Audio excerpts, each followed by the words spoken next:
Good morning, कैसे हैं आप सब। तो मैं चलिए आज आपको फिर से स्टार्ट करने जा रही हूँ वाटर चैप्टर, जो कि स्टैंडर्ड 6 का है 16th चैप्टर। और ये 16th चैप्टर इस बुक में है, इस और किसी भी बुक में आप देख लीजिएगा तो स्टैंडर्ड 6 के सिलेबस में वाटर चैप्टर है ही है।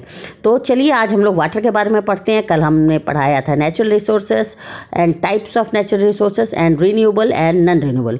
तो उसका मैं रिकैप दे रही हूँ। रीन्यूएबल उसे कहते हैं that natural resources that which never run out or will be renewed through relatively rapid natural cycles.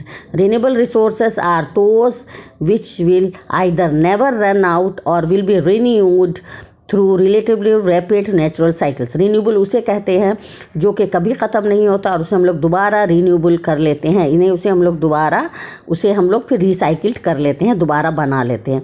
लेकिन नॉन रीन्यूएबल जो कि एक बार अगर ख़त्म हो जाता है तो फिर वो दोबारा नहीं बनेगा।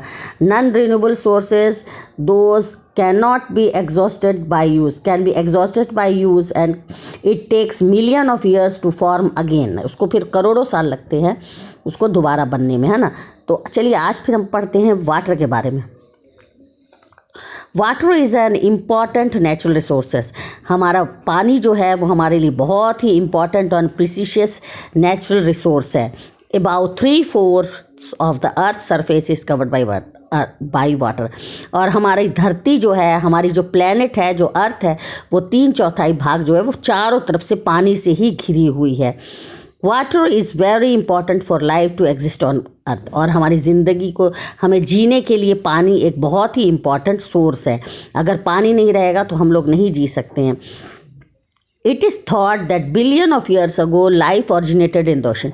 पहले बहुत लोगों का ये विश्वास था कि जो ज़िंदगी, जो जीवन की जो उत्पत्ति हुई है, लाइफ जो एग्जिस्ट हुआ है, वो पानी से ही हुआ है। The quantity of water available in earth is huge but the distribution is not uniform. और आपको पता ही है कि पूरे अर्थ पे जो है वो 97.4% जो है वो ओशंस है और 3% जो है वो फ्रेश वाटर है। यानी जितना भी पानी अर्थ पर पाया जाता है उसमें 97.4 वो आपका सॉल्ट वाटर है, यानी समुंदर है। लेकिन 3% जो बचा हुआ है वही आपका फ्रेश वाटर है। लेकिन हम लोग इसे यूज़ नहीं कर सकते हैं। और around 1% 8 of total water on earth is frozen in ice caps. और उसके बाद जो बचा हुआ है पानी वो आपका आइसबर्ग, आइस कैप्स, ग्लेशियर्स जो है उसके रूप में है धरती पर, है ना। और 7% 0.78% जो है वो ग्राउंड पे है, यानी ज़मीन के अंदर 0.78% पानी है। और कुछ पानी जो है वो आइसबर्ग और फ्रोज़न है उसकी शक्ल में है, आइस कैप्स की शक्ल में, यानी बर्फ़ का बहुत बड़ा बड़ा पहाड़ है, ग्लेशियर्स वगैरह है। और 97% जो है वो आपका पूरा ओशन है, यानी समुंदर अटलांटिक, उसमें घिरा हुआ है जो कि सॉल्टी है। और बाकी कुछ ही परसेंट जो है 3% है वो आपका फ्रेश वाटर है। The remaining water is found on pools. और थोड़ा बहुत पानी इधर उधर आपका नहर में, पॉन्ड्स में, लेक्स में, रिवर्स में, यहाँ पर मिलता है, आपको पाया जाता है। So only a very small amount of water is available for our use. और कुछ ही पानी को हम लोग अपने लिए यूज़ कर सकते हैं। अगर हमको फिर अगर ये सारा पानी को यूज़ करना है तो उसे हमें बहुत सारे प्रोसेस से गुजरना होगा, प्यूरिफिकेशन करना होगा, तभी हम लोग यूज़ कर सकते हैं। और ये पानी बहुत ही प्रीशियस सोर्स है। अगर हम लोगों ने इसका सही से इस्तेमाल नहीं किया तो एक दिन इस धरती पर से पानी भी ख़त्म हो जाएगा और फिर हम लोग कोई भी ज़िंदा नहीं बचेंगे। इसलिए आपको मालूम है कि बहुत ही थोड़ा अमाउंट ऑफ वाटर जो है वो हमारे पीने के लिए है, शुद्ध वाटर होता है जिसे हम पी सकते हैं। बाकी सारा पानी जो है वो आप पीने के लायक नहीं रहता। उसे बनाने के लिए हम लोग उसका प्यूरिफिकेशन किया जा सकता है, उसका डिस्टिलेशन किया जाता है। इसलिए सबसे इम्पॉर्टेंट है कि हम लोग पानी का यूज़ जो है वो बहुत केयरफुली करें, बहुत अच्छे से हम लोग पानी का यूज़ करें। अब आपको पता चल गया कि पानी कहाँ कहाँ है ना, कैसे है, कहाँ कहाँ पर पाया जाता है, पॉन्ड्स में, लेक्स में, वेल्स में, और कितना परसेंटेज वाटर कौन कौन रूप में पाया जाता है धरती पर। अब आ जाइए सोर्सेज ऑफ वाटर। ये पानी जो है वो किस किस कहाँ कहाँ हमें मिलता है, किस किस रूप में मिलता है। सबसे पहले तो आप देख लीजिए ओशंस और सी में, यानी कि 97% जो हमने बताया है पानी जो है वो ओशियंस और सी में पाया जाता है। और इसे हम लोग यूज़ नहीं कर सकते हैं क्योंकि ये सॉल्टी होता है, इसमें नमक घुला रहता है और ये पूरा अल्टीमेट सोर्स ऑफ वाटर है अर्थ का, लेकिन ऐसा ही है। दूसरा है पोलर आइस कैप्स। आपको मालूम है कि आइस कैप यानी बड़े बड़े अंटार्कटिका वगैरह में काफ़ी आइस कैप्स पड़े हैं और सब जमे हुए। वाटर तो बहुत प्योर है लेकिन उसको हमको यूज़ करने के लिए उसको बहुत प्रोसेस से गुजारना होगा। फिर है रेन वाटर। रेन वाटर जो है ये बहुत ही मेन सोर्स होता है वाटर का, लेकिन कभी कभी होता है कि बारिश ही नहीं होती है तो बहुत सारे खेतों में पानी नहीं पड़ता है, जिससे कि वहाँ अकाल की स्थिति हो जाती है। और अगर पानी हो जाता है तो बारिश होती है तो किसान लोग बहुत खुश होते हैं कि उनकी सिंचाई जो है, इरिगेशन जो है, सिंचाई को इंग्लिश में बोलते हैं इरिगेशन, वो खेतों में आसानी से उन्हें हैंडपम्प से पानी नहीं देना पड़ेगा या कैनल से नहीं देना पड़ेगा, बल्कि बारिश से ही उनकी सिंचाई हो जाती है। और कभी कभी बारिश होता है तो लोग इसे जमा भी कर लेते हैं, इकट्ठा भी कर लेते हैं। आजकल बहुत चला हुआ है रेन वाटर हार्वेस्टिंग। इसे किसी जगह लेक्स वगैरह में स्टोर कर लेते हैं और वैसे भी कोशिश करनी चाहिए कि बारिश के पानी को हम लोग इकट्ठा कर लें और उसे हम लोग कुछ काम में यूज़ लाएं। और यही बारिश का पानी जो है वो रिवर्स में वापस चला जाता है, ओशंस में चला जाता है, फिर ये वाटर वेपर के रूप में क्लाउड बनता है, फिर रेन होता है। तो ये आपको पता चल गया कि कौन कौन से हैं। रेन वाटर है, पोलर आइस कैप है, फिर आपको ओशंस में है, फिर आपको पाया जाता है ground water. Ground water is the water that steps through the soil and collects above the non-porous rocks deep under the ground. Ground water जो है वो ज़मीन के अंदर जो है, बारिश जो है वो बारिश का पानी जब वो ज़मीन के अंदर धरती में चला जाता है और चट्टानों के बीच में जाकर के जमा हो जाता है छोटे छोटे पोर्स से, तो उसे हम लोग कहते हैं ग्राउंड वाटर। इससे हम लोग कैसे लाते हैं? जब हम लोग कुआँ खोदते हैं या कुआँ हम लोग या बोरवेल से, तो हम लोग को ग्राउंड वाटर लेवल को ऊपर लाया जाता है और इसे हम लोग बोलते हैं जहाँ पे जो नीचे level of the ground water below the surface of the earth at A given place, और जहाँ पर ज़मीन के अंदर जहाँ पर जा कर के ये पानी मिलता है वैसे लेवल को हम लोग बोलते हैं वाटर टेबल। ग्राउंड पंप को हम लोग इरिगेशन के लिए यूज़ कर सकते हैं। हम लोग पंप लगा करके नीचे का पानी, ज़मीन के नीचे से जो पानी है उसे हम ला सकते हैं और उसे हम लोग खेतों का इरिगेशन कर सकते हैं, या डोमेस्टिक पर्पज़ से या इरिगेशन पर्पज़ से हम लोग उसको यूज़ कर सकते हैं। लोग आजकल बहुत ज़्यादा कर रहे हैं, जैसे कि वाटर टेबल जो है और नीचे का जो लेवल है पानी का वो डिक्रीज़ हो रहा है, यानी काफ़ी नीचे खोदना पड़ेगा तब जाके आपको पानी मिलेगा, वरना पानी जो है वो काफ़ी नीचे चला गया है। सरफेस वाटर किसे कहते हैं? Rain water that is found on the surface of the earth is called. जो आपके अर्थ के सरफेस पे पाया जाता है, एक तो नीचे पाया जाता है ज़मीन के अंदर एकदम सबसे निचले तल पे, उसे हम लोग बोलते हैं ग्राउंड वाटर। और जो वैसा पानी जो कि सरफेस पे पाया जाता है उसे हम लोग सरफेस वाटर कहते हैं। वैसे पानी को हम लोग रिवर्स में, लेक्स में, पॉन्ड्स में, कैनल्स में हम लोग इकट्ठा कर लेते हैं। आपको पता है कि नदी जो है वो एक पानी का एक बहुत बड़ा स्रोत है।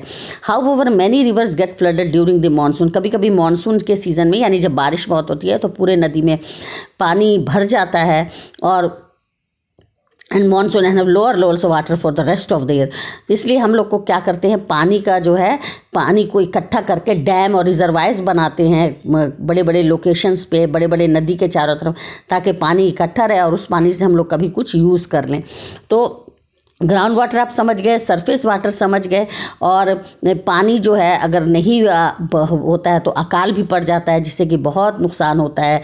और अगर ज़्यादा भी हो जाता है तो फ्लड आ जाता है, जिससे भी बहुत ही जान माल का, लोगों का, पब्लिक का, मवेशियों का बहुत नुकसान हो जाता है। इसीलिए पानी को जो है हम लोगों को अगर आ रहा है तो ताकि कमी नहीं हो, उसके लिए हम लोग डैम्स और रिजर्वायर्स जो है कंस्ट्रक्ट कर लेते हैं। और आपको मालूम होगा कि जब भी कहीं पर फैक्ट्री वगैरह लगती है या कुछ, तो वो जनरली नदी के किनारे लगती है ताकि पानी वहाँ से आया जा सके, आसानी से मिल सके। तो जो फैक्ट्री वगैरह की जो वेस्ट मटेरियल है वो भी नदी में चला जाता है, जिससे भी कि नदी का पानी सब जो पॉल्यूशन हो रहा है। तो पानी जो है वो ख़त्म हो रहा है, इसलिए हम लोग को पानी को कंजर्व करना है, क्योंकि ये बहुत ही इम्पॉर्टेंट सोर्स है हमारी लाइफ का, है ना, इम्पॉर्टेंट चीज़ है पानी। Importance of water. अब हम लोग इसी तरह से इम्पॉर्टेंस पढ़ेंगे कि क्या है पानी का importance. All living things on earth depend on water. जितनी भी लाइफ है, लिविंग थिंग्स है, उसको पानी बिल्कुल चाहिए ही चाहिए। जैसे आपको प्लांट्स को चाहिए पानी, ताकि वो प्लांट्स को अगर वाटर मिलेगा, रूट से मिनरल्स मिलेगा, तो वो आपके लिए फूड बनाएगा फोटोसिंथेसिस के ज़रिए। बीज आप कोई लगाते हो, सीड्स कोई लगाते हो गमले में, तो उसको भी आपको पानी चाहिए। एनिमल्स को भी पानी चाहिए, जिस तरह से प्लांट्स को चाहिए उस तरह से एनिमल्स को भी चाहिए ग्रो करने के लिए। Water is use to transport. पानी जो है वो चूँकि मूवेबल है, घूमता रहता है, उसके साथ साथ जो है न्यूट्रिएंट्स भी घूमते रहते हैं। All animals and plants contain large amounts of water. The blood in our body is mostly जितने भी एनिमल्स हैं और प्लांट्स हैं उनके शरीर में भी, हमारे बॉडी में भी बहुत ही पानी रहता है। आपको पता है कि हमारे बॉडी में जो ब्लड है वो भी मेनली उसमें वो पानी का ही, उसके अंदर भी वाटर का कंटेंट जो है वो बहुत ज़्यादा रहता है ना। इसीलिए पानी जो है वो हर जगह रहता है। ब्लड जो है वो एक तरह का रिवर है जो हमारे बॉडी में ब्लड को पहुंचाता रहता है, उसमें भी बहुत ज़्यादा पानी की मात्रा रहती है। और वाटर कुशंस, कभी कभी हमारे जॉइंट्स और बोन्स में लिक्विड्स रहते हैं, ताकि एक पानी की वजह से जो है एक हड्डी दूसरे हड्डी को रगड़े नहीं, उससे ख़राब नहीं हो, इसलिए कुशन की तरह, ताकि बीच में सॉफ्ट रहे। इसलिए पानी जो है हमारे बॉडी और मसल्स और जॉइंट्स में भी रहते हैं। इससे क्या होता है कि हमारा बॉडी का मसल्स और बोन्स जो है वो ईज़िली मूव करता है। दूसरी बात कि हमारे टेम्परेचर को भी रेगुलेट करता है ना। तो आपको ये पता चल गया कि वाटर हमारे लिए कितना इम्पॉर्टेंट है। अगर पानी नहीं रहेगा तो जल बिन सब सूना, है ना।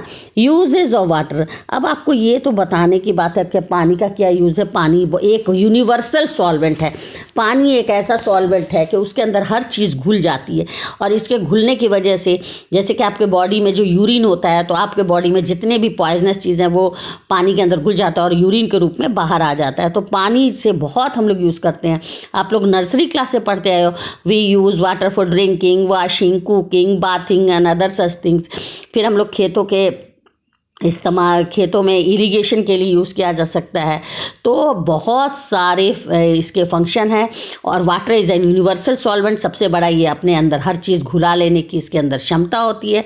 ये जितनी भी पॉइजनस चीज़ को है वो घुला लेता है, और घुलाने के बाद जो है वो यूरिन के रूप में बाहर आ जाता है। और इसको हम लोग बड़ी बड़ी फैक्ट्रियों में यूज़ करते हैं। हमारे बॉडी को कूल रखता है, टेम्परेचर रेगुलेट करता है। तो ठीक है बच्चों, आज हम लोगों ने क्या क्या पढ़ा। पोलर आइस कैप्स पढ़ा, रेन वाटर पढ़ा, ग्राउंड वाटर पढ़ा, सरफेस ऑफ वाटर पढ़ा, इंपॉर्टेंस ऑफ वाटर पढ़ा, यूजेस ऑफ वाटर पढ़ा, और सोर्सेस ऑफ वाटर पढ़ा। अब आपको वाटर के बारे में पढ़ा कि वाटर हमारा बहुत ही इंपॉर्टेंट सोर्स है। वाटर को हम लोगों को कभी भी वेस्ट नहीं करना चाहिए। जैसे आप लोग अगर टैप यूज़ कर रहे हो, तो जब तक आप ब्रशिंग कर रहे हो टैप बंद कर दो। पानी वेस्टेज ऑफ वाटर करोगे तो एक दिन कहीं ऐसा ना आए कि लोग पानी के लिए तरसते रह जाए, और पानी के बिना ज़रा ज़िंदगी नहीं चल पाएगा। इसलिए हम लोग को पानी का भी वेस्टेज नहीं करना चाहिए। तो आज के लिए बस इतना ही। आप लोग समझ जाइए पानी क्या होता है, पानी का इम्पोर्टेंट क्या है। कल हम पढ़ाएंगे स्टेट्स ऑफ वाटर, कि पानी के कितने रूप होते हैं। पानी रे पानी तेरा कितना रूप, है ना, वो कैसा होता है, उसको उसकी शक्ल क्या होती है। ठीक है ना। ओके, तो ठीक है, टेक केयर।